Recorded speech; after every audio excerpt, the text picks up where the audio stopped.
Salam, selamat pagi Bapak Ibu Saudara yang terkasih dalam Tuhan. Renungan pagi Kamis 12 Februari 2026. Tema akses yang tak terbatas melalui darah yang sempurna.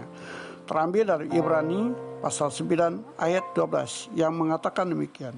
Dan ia telah masuk satu kali untuk selama-lamanya ke dalam tempat yang kudus, bukan dengan membawa darah domba jantan dan darah anak lembu, tapi dengan membawa darahnya sendiri. Saudara, pernahkah kita merasa ada jarak antara diri kita dengan Tuhan? Zaman penyanyi lama, jarak itu sangat nyata. Ada tirai, ada aturan ketat, dan hanya imam besar yang bisa masuk ke tempat maha kudus. Itu pun cuma sekali setahun dengan membawa darah hewan. Ibadah saat itu penuh dengan simbol dan bayangan atau kiasan yang sifatnya lahiriah saja. Dan apakah kita sanggup jika aturan yang sangat ketat itu masih berlaku sampai sekarang? Namun, kita bersyukur semua itu sudah dikerjakan dan diselesaikan dengan sempurna oleh Tuhan Yesus di kayu salib, seperti yang dijelaskan dalam kitab Ibrani pasal 9. Ada 3 kebenaran penting yang perlu kita renungkan seperti yang dijelaskan dalam Ibrani pasal 9 ayat 1 sampai 22 berikut. Yang pertama, korban sekali untuk selamanya. Dulu, imam harus berkali-kali mempersembahkan korban karena darah hewan tidak bisa menghapus dosa secara tuntas. Tapi Kristus datang sebagai imam besar yang berbeda. Ia tidak membawa darah hewan, tapi darahnya sendiri.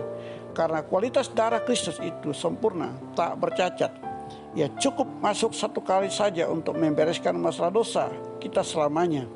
Ibrani 10:14 mengatakan, sebab oleh satu korban saja ia telah menyempurnakan untuk selama-lamanya mereka yang ia kuduskan. Kemudian yang kedua, penyucian sampai ke hati nurani, ayat 14.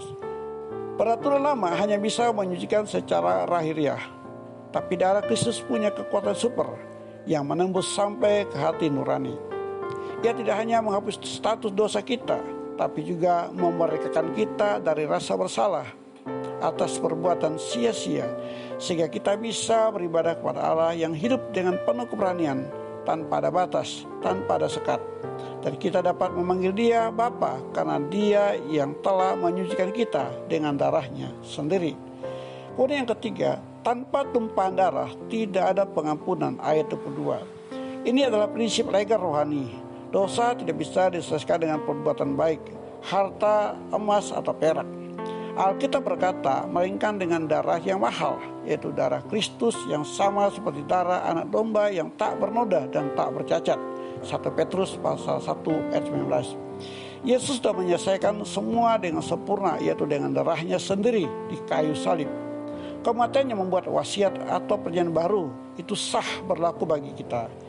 Kita bukan lagi orang asing bagi Tuhan. Kita adalah ahli waris karena kematian Sang Pembuat waris. Kesimpulan, kita tidak lagi butuh perantara manusia atau ritual yang rumit untuk bertemu Tuhan. Tirai pembatas sudah sobek. Melalui darah Yesus kita punya akses VIP kapan saja kita ke tahta kasih karunia Allah. Jangan sia-siakan akses ini dengan tetap hidup dalam rasa bersalah atau jauh darinya. Datang padanya Sang Pemberi hidup. Tangannya senantiasa terbuka untuk saya dan saudara, karena anugerahnya cukup untuk semua. Amin.